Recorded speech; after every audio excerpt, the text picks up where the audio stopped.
Good morning friends. जैसा कि मैंने प्रॉमिस किया था कि वीकेंड पे मैं एक माइंडसेट में वीडियो बनाऊंगा। ये माइंडसेट बहुत ज़रूरी होता है जब आप ट्रेडिंग पे आते हैं। तो हमारा आज का टॉपिक है कि how to become consistently profitable intraday trader. Intraday trader कैसे बने, एक सफल इंट्राडे ट्रेडर कैसे बने। तो इसके लिए सबसे पहले मैं आपको एक स्टोरी सुनाता हूँ। वो चीज़ आपको काफ़ी क्लियर करेगी। ये स्टोरी है एक राजा की। छोटा सा राज था उसका। राजा कह लीजिए या नवाब कह लीजिए, कुछ भी कह लीजिए, मेयर कह लीजिए। तो उसका जो एरिया था वहाँ पे एक सबसे बुद्धिमान व्यक्ति था, जो वहाँ का टीचर कह सकते हैं, आप पंडित जी कह सकते हैं, मौलवी साहब कह सकते हैं, जो भी कह लीजिए, एक सबसे बुद्धिमान व्यक्ति था। तो राजा एक बार ऐसे ही अपने राज में टहलने निकला। तो वहाँ पे उसने देखा नदी किनारे कि कुछ बच्चे खेल रहे हैं, और उसने बच्चों को बुलाया। तो उसका जो साथ में एक साथी था, उसने बताया राजा को कि ये बच्चा जो है, वो जो सबसे ज़्यादा दिमाग वाला इंसान है हमारे राज्य में, उसका बेटा है। राजा ने कहा अच्छा, चलो देखते हैं ये कितना बुद्धिमान है। राजा ने बच्चे को बुलाया, कहा इधर आ बेटा। और उसने सामने उसके एक चांदी की मोहर और एक सोने की मोहर रख दी। कहता बेटा, जिसका ज़्यादा मूल्य हो वो तुम उठा लो।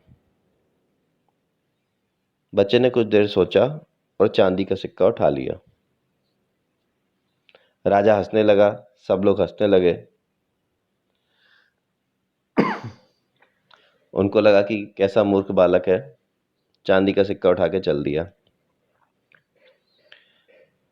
अब राजा ने अगले दिन फिर वहाँ आया और लोगों को लेके आया, अपने जो मंत्री थे या लोग थे, और उनके सामने भी ये चीज़ दोहराई। और बच्चे ने फिर जो है चांदी का सिक्का उठाया और घर चला गया। राजा लोग खूब हंसे, और ये अब फिर रोज का नियम बन गया। ये उनका एक एंटरटेनमेंट बन गया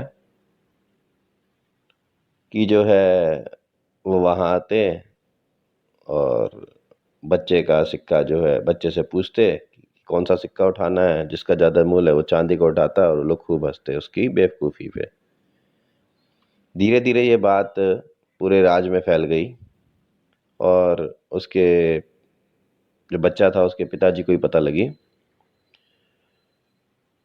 तो राजा ने एक दिन क्या किया, उसके पिताजी को बुलाया उसी जहाँ पे वो खेलता था, उसको दिखाने के लिए कि देखो तुम्हारा बालक कितना मूर्ख है, तुम सबसे बुद्धिमान हो लेकिन तुम्हारा बालक कितना मूर्ख है। इस सोच के साथ उसने बुलाया। और जब वो वहाँ पे आए और राजा ने उससे पूछा कि जिसका ज़्यादा मूल्य उठा लो, उसने चांदी का सिक्का उठाया। तो उसके बाप ने टोका कि तुम्हें जब पता है कि सोने का मूल्य ज़्यादा है और चांदी का मूल्य कम है, तो तुम क्यों अपना मजाक उड़ाते हो और चांदी का मूल्य उठा के ले जाते हो। तो बच्चे ने बड़ा ही सुंदर जवाब दिया कि अगर मैं सोने का सिक्का उठा लूँगा तो ये जो तमाशा चल रहा है ख़त्म हो जाएगा उसी दिन, और मेरे को एक सोने का सिक्का मिलता बस। अब मैं कई चांदी के सिक्कों में बैठा हूँ, और जिसका मूल्य एक सोने के सिक्के से कई गुना है। उसकी बुद्धिमानी पे राजा और सारे मंत्री हैरान रह गए कि उसने रोज एक चांदी का सिक्का इकट्ठा करके कई सिक्के इकट्ठे कर लिए थे, जिसका कि मूल्य एक सोने के सिक्के से कई गुना ज़्यादा था। तो ये इस कहानी से अब आप इसको अपने इंट्राडे ट्रेडिंग पे रिलेट कर सकते हैं। मेरे बहुत से दोस्त हैं, मुझसे कहते हैं कि तुम छोटे प्रॉफिट्स लेके निकल जाते हो, बड़े प्रॉफिट्स के लिए नहीं बैठते हो। पर मैं उनसे पूछता हूँ, महीने के एंड में तुम्हारा प्रॉफिट ज़्यादा होता है कि मेरा? ये कंपेयर कर लो। है क्या इंट्राडे ट्रेडिंग में कि आपको प्रॉफिट बुक करना चाहिए। आप किसी भी स्टॉक में या किसी भी इंडेक्स में काम कर रहे हैं तो ये नहीं हो सकता कि आपको पूरा का पूरा मूव मिल जाएगा। आप सोचे कि आप लोएस्ट पॉइंट पे बाय करेंगे और टॉपेस्ट पॉइंट पे बेचेंगे। अनलेस एंड अनटिल आप ऑपरेटर हो, आप ही मार्केट को चला रहे हो, तो वो चीज़ तो हो नहीं सकती। और ना ही एक ही दिन में आपको सारा पैसा कमाना है जिंदगी भर का। इंट्राडे ट्रेडिंग से आप पैसा कमाएं, इस पैसे का यूटिलाइजेशन अपने इन्वेस्टमेंट में, अपने खर्चों के लिए, खर्चों के लिए, पार्ट इन्वेस्टमेंट में करिए। क्योंकि वेल्थ क्रिएशन इन्वेस्टमेंट से होगा। इन्वेस्टमेंट के लिए पैसा ट्रेडिंग से आएगा। अब वो चाहे स्विंग ट्रेडिंग कर लीजिए, चाहे पोजिशनल कर लीजिए, चाहे इंट्राडे कर लीजिए। हमारी बात यहाँ इंट्राडे की है। तो इंट्राडे ट्रेडिंग में आपको प्रॉफिट्स बुक करने की आदत होनी चाहिए। तो चलिए हम अपने स्टेप्स पे आते हैं। पहला स्टेप होता है कि हमें एक ट्रेड को एनालाइज करना होता है और इसकी हमें प्री मार्केट एनालिसिस करनी होती है पिछले दिन के हिसाब से कि हम आगे मार्केट में क्या एक्सपेक्ट कर रहे हैं। हमने एक व्यू बनाया, मान लीजिए हमने फॉर एग्जांपल बैंक निफ्टी पे एक व्यू बनाया कि मैं आज हमारे हिसाब से, हमारी एनालिसिस के हिसाब से मार्केट अगर इस लेवल के ऊपर जाता है तो बुलिश हो जाएगा, या लेवल की बात भी ना करें, आज मार्केट बुलिश रहेगा, उसका कोई फैक्टर है आपके पास, कोई एनालिसिस है आपके पास, कुछ भी चीज़ है, तो उस ट्रेड को एनालाइज करें और उस ट्रेड का एसएल जरूर एनालाइज करें कि अगर मैंने ऐसा किया तो मैं कहाँ पे निकलूँगा। मतलब खैर वो तो सेटअप बनने के बाद ही आपको चार्ट बता पाएगा कि आपका एसएल कहाँ होना चाहिए। और अपने सेटअप का आने का वेट करें। अगर आप मान लीजिए एक व्यू के साथ बैठे हैं कि मुझे ऊपर जाना है, कॉल लेनी है, या ऊपर जाएगा मतलब एक लेवल तोड़ेगा, तो भागते हुए मार्केट को में ना शामिल होइए। उसको रुकने दीजिए, मार्केट को हॉल्ट करने दीजिए और फिर जब नया मूव शुरू करे तो उस पर एंट्री करिए। तो कभी भी किसी ट्रेड में जंप ना करिए जिसको कहते हैं कि फियर ऑफ मिसिंग आउट, कि आपको लगता है कि अगर ये ट्रेड चला गया तो गया, आज का सब कुछ गया। मतलब अगर अभी वह स्टॉक ने बढ़ना शुरू किया तो अब इसके बाद कभी वो रुकेगा ही नहीं और वापस आएगा ही नहीं, और मेरा जो सारा प्रॉफिट जो है चला गया, मैंने सोचा था एग्जीक्यूट करने को नहीं होया। या तो आपने उसी टाइम एग्जीक्यूट किया था जब वो भागना शुरू कर रहा था, वो जब भाग भाग के एकदम से ऊपर पहुंच गया, अगर वहां आप एग्जीक्यूट करोगे तो आप फंसोगे। ठीक है, तो सेटअप का वेट करिए। आपने अगर सोचा है कि इस लेवल के ऊपर मुझे बाय करना है, तो ये नहीं है कि वो, मान लिया आपने सोचा कि मुझे 520 के ऊपर बाय करना है, मतलब मान लिया फॉर एग्जाम्पल बैंक निफ्टी 32,520 के ऊपर बाय करना है, तो ये नहीं है कि वो 32,500 छू रहा है और आप बाय कर लिए, चलो अब तो ऊपर जाएगा ही जाएगा, नहीं। तो इस तरह जंप ना करिए, सेटअप का वेट करिए। उसके बाद जब सेटअप पे बैठ जाए चीज़, उसको एग्जीक्यूट करिए। पोजीशन साइज को कंट्रोल में रखिए। अभी सेबी ने रूल कम किया है, ये एक अच्छी चीज़ है, क्योंकि पोजीशन साइजिंग की वजह से ही लोग लॉस लेते हैं। आपका मान लीजिए आपने 2,500 का लॉस दिन का फिक्स रखा है और आप एक लॉट से काम कर रहे हो बैंक निफ्टी में, ऑप्शंस में, तो 100 पॉइंट आने के लिए आपका, अगर आपकी स्ट्राइक मान लीजिए 300 वाली है या कुछ है, तो 100 पॉइंट का एसएल देने के लिए बैंक निफ्टी को कम से कम 300 से 400 पॉइंट मूव करना पड़ेगा आपके, डिपेंडिंग ऑन द डे। ठीक है ना। तो ऑब्वियसली बात सही है कि अगर पोजीशन साइज छोटी होगी तो प्रॉफिट्स कम होंगे, लेकिन आपके कंट्रोलेबल होंगे। आपको पोजीशन है, जब आपके तरफ मार्केट मूव करने लगे आप पोजीशन साइज ऐड भी कर सकते हो। तो ये आपका क्या सिस्टम है, आपका क्या सेटअप है, उसके ऊपर निर्भर करता है। उसके बाद सबसे मेन और अहम बात, कि जब आपका ट्रेड प्रॉफिट में आ जाए, थोड़ा सा जेन्युइन प्रॉफिट में आ जाए, लाइक आपका मान लीजिए टारगेट है 100 पॉइंट का और वो 50-60 पॉइंट ऊपर आ गया, तो प्लीज़ पार्शियल प्रॉफिट जरूर बुक करिए। मान लीजिए अगर आपकी पोजीशन साइज है 4 लॉट की है, या 2-3 लॉट की है, या 2 लॉट की है, तो 1 से 2 लॉट आप ज़रूर बुक करिए, मतलब 4 लॉट की तो 2 लॉट तो कम से कम बुक करिए। 50 टू 70% बुक करिए near to your first target, या 50% आपका टारगेट के पास आने के पास भी, लाइक 100%, 100 पॉइंट्स का आपने टारगेट सोचा है, रखा है, सॉरी सोचा नहीं है, चार्ट ने बताया है, तो आप वेट कर सकते हो 100 के लिए भी, अगर आपकी एनालिसिस बहुत परफेक्ट है, या ट्रेल स्टॉप लॉस कर सकते हो। लेकिन मैं प्रेफर करता हूँ कि जो मुझे पहला स्विंग मूव मिला उसमें जो प्रॉफिट मिल रहा है उसका कुछ हिस्सा ले लो। मैं मानता हूँ मैं थोड़ा कम प्रॉफिट लूँगा, लेकिन ये तरीका सही होता है। तो आप इजीली क्या कर सकते हो, अगर इन केस मार्केट में कोई रिवर्सल आता है या कुछ भी होता है, तो आपका जो अगर एसएल हिट होता है कॉस्ट टू कॉस्ट वाला भी, तो एटलीस्ट आप कुछ तो लेके जाओगे। तो पार्शियल प्रॉफिट बुक्स करिए। अगर आपका मूव लंबा आपको लग रहा है, जैसे आपके टारगेट है, मान लीजिए पहला टारगेट है 70 पॉइंट्स का, दूसरा टारगेट है 140 पॉइंट्स का, तीसरा टारगेट है 500 पॉइंट्स का, तो पहले टारगेट पे आप बुक करिए 50%, दूसरे टारगेट पे आप बुक करिए 20 to 30%, और बड़े टारगेट के लिए सिर्फ 20% रखिए। ये आप नहीं कर सकते हैं कि बड़े टारगेट के लिए आप जो है 100% रख लें, कोई उसका फायदा नहीं है, आपको कुछ नहीं मिलेगा। आप ट्रेल एसएल करोगे तो आप ट्रेल एसएल में उल्टा उससे कम पे ही निकलोगे, ये आप हमेशा याद रखिए। और मान लीजिए आपने कोई ट्रेड लिया और उसी समय मार्केट आपका पलट गया, तो आप उस ट्रेड से तुरंत एग्जिट कर सकते हैं, और फिर से जब मार्केट आपके लेवल पे आए तो आप उसमें री एंटर कर सकते हैं। मैं ये नहीं कह रहा हूँ कि आपने सोचा 520 के ऊपर गया और वो 520 के ऊपर गया और आपने लिया और वो 510 आ गया आप एग्जिट करके, नहीं, मैं ये नहीं कह रहा हूँ। जब आपको ये दिखने लगे चार्ट पे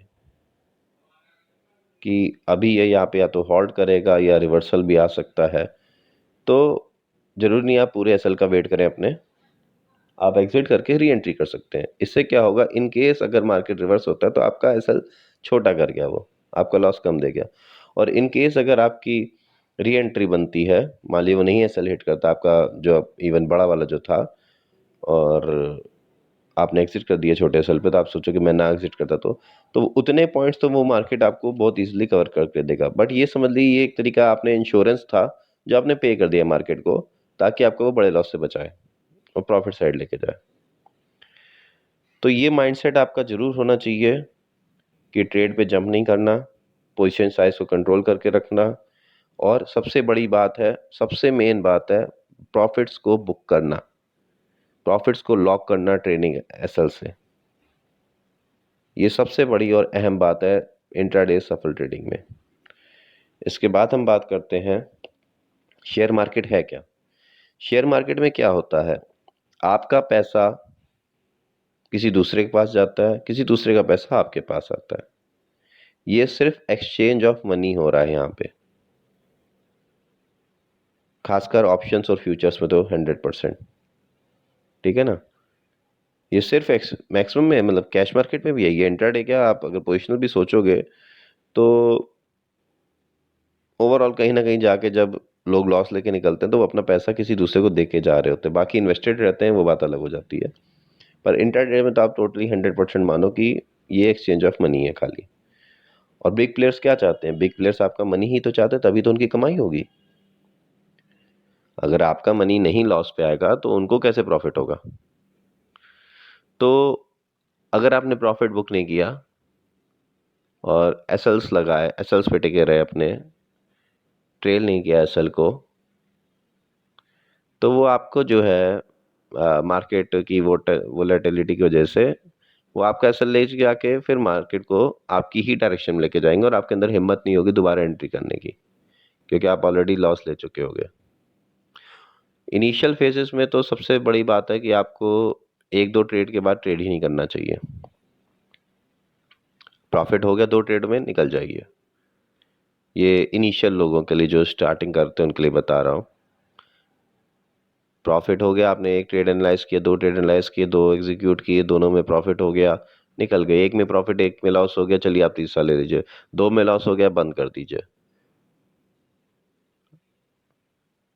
इनिशियली तो आपको अगर प्रॉफिट हो गया 2 ट्रेड में, उसके बाद भी अगर आपको लगता है बहुत अच्छा ट्रेडर रिस्क लेना, तो आप प्रॉफिट के हिस्से से रिस्क लीजिए, पोजीशन साइज छोटी रखिए।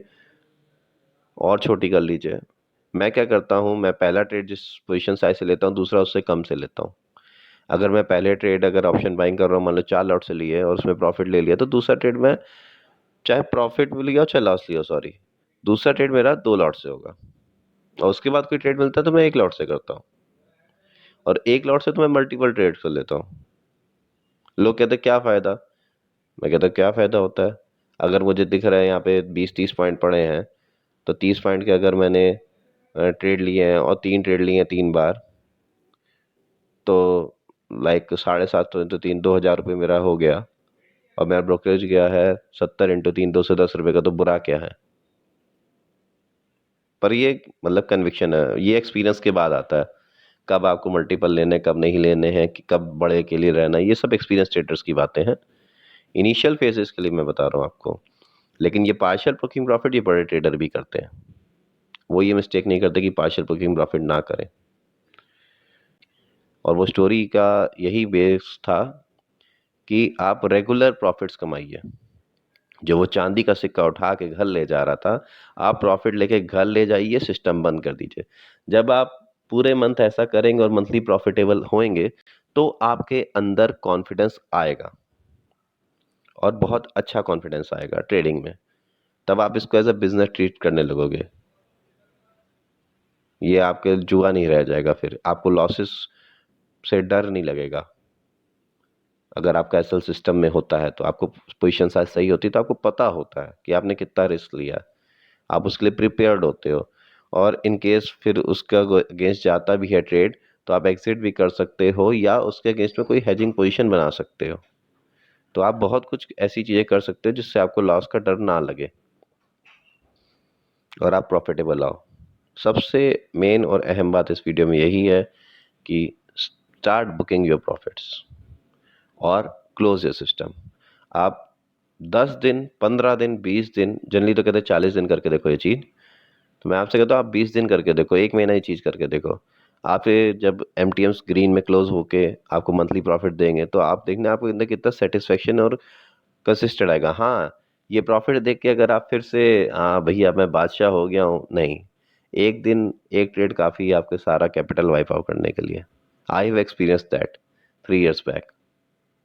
एक दिन का एक ट्रेड काफ़ी है आपका पूरा कैपिटल वाइप आउट करने के लिए। कभी भी मैंने उस स्टॉक में इतना बड़ा मूव देखा नहीं था, और मैं उस स्टॉक के लिए इतना कॉन्फिडेंट था, मैं डेली एक ही स्टॉक ट्रेड करता था। उस स्टॉक में मैं इतना कॉन्फिडेंट था कि ये तो मेरे इशारों पे नाचता है। एंड लिटरली उसी ओवर कॉन्फिडेंस में उस स्टॉक में मैंने कभी एसएल नहीं लगाया, ये भी आपको बता दूं, क्योंकि मैं इतना कॉन्फिडेंस रहता था। तो बहुत सी मिस्टेक्स की हैं, तभी बहुत कुछ सीखा है, और ये बहुत पुरानी बातें हो गई हैं। तो इसके बाद मैं एक और वीडियो बनाऊंगा जिसमें मैं बताऊंगा कि एक्चुअली में ट्रेडिंग सिस्टम में या इंट्राडे ट्रेडिंग में या इवन ऑल किसी भी ट्रेडिंग सिस्टम में या पूरी शेयर मार्केट में ये एक लंबी जर्नी है। तो इस जर्नी को कैसे शुरू करना चाहिए और कैसे आगे बढ़ाना चाहिए, अभी आपको ये चीज़ गाइड करने वाला कोई नहीं है। इसके लिए भी मैं एक वीडियो बनाऊंगा आपके ऊपर। चलिए आज के लिए इस माइंडसेट को आप अपने अंदर डेवलप करिए, और 1 महीने से 2 महीने तक इसी माइंडसेट से ट्रेड करिए कि मुझे 1 से 2 ट्रेड करने हैं और मुझे प्रॉफिट्स अपने लॉक करने हैं, बुक करने हैं। मुझे बड़े प्रॉफिट्स के लिए नहीं बैठना, मुझे छोटे छोटे रेगुलर प्रॉफिट्स लेने हैं। आप देखेंगे आपके पिछले जो मंथली का लेजर्स होता था और इस मंथली के से जो माइंडसेट से जो लेजर आएगा, उसमें कितना डिफरेंस आएगा, और आपके अंदर कितना कॉन्फिडेंस आएगा, कितना पॉजिटिव होगा कि हाँ शेयर मार्केट से कैसे पैसा कमाया जाता है। Thank you and wish you all a happy trading life.